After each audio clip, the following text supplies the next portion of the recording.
Socializing 37. In a narration found in Sahih Bukhari, number 2673, the Holy Prophet Muhammad, peace and blessings be upon him, warned that the one who acts as a false witness in order to unlawfully take the possessions of others will meet Allah, the Exalted, while he is angry with them. It is important to note, this applies to taking the possessions of all people, irrespective of their faith. This will be the outcome even if one obeys Allah, the Exalted, in other aspects of their life, such as offering the obligatory prayers.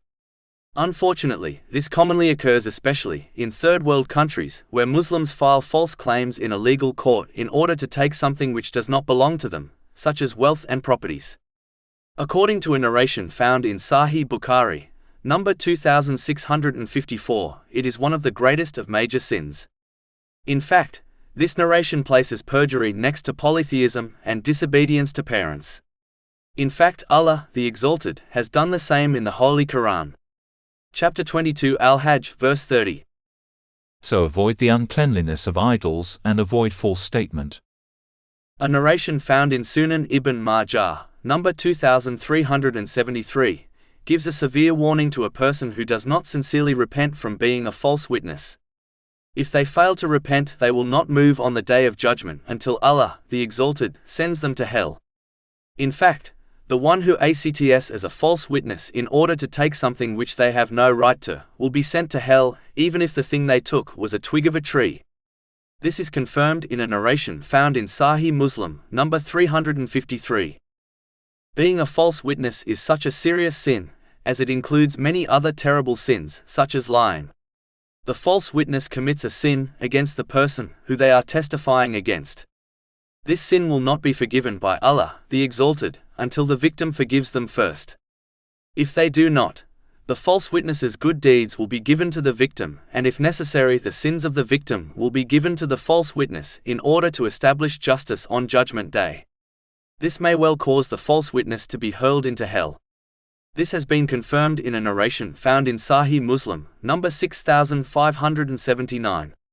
The false witness also commits a sin if they testify on someone else's behalf, so that the latter can take something which they have no right to.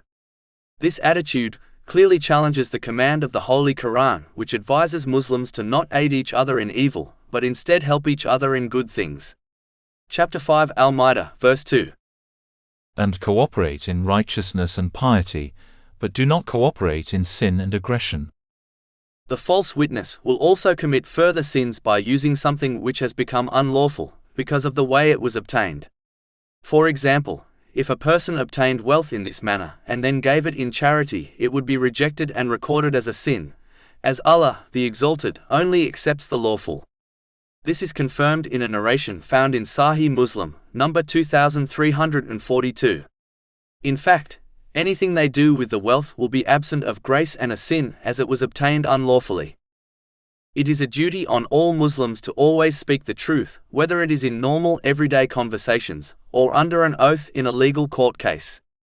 Lying in all forms leads to sins which in turn lead to hell.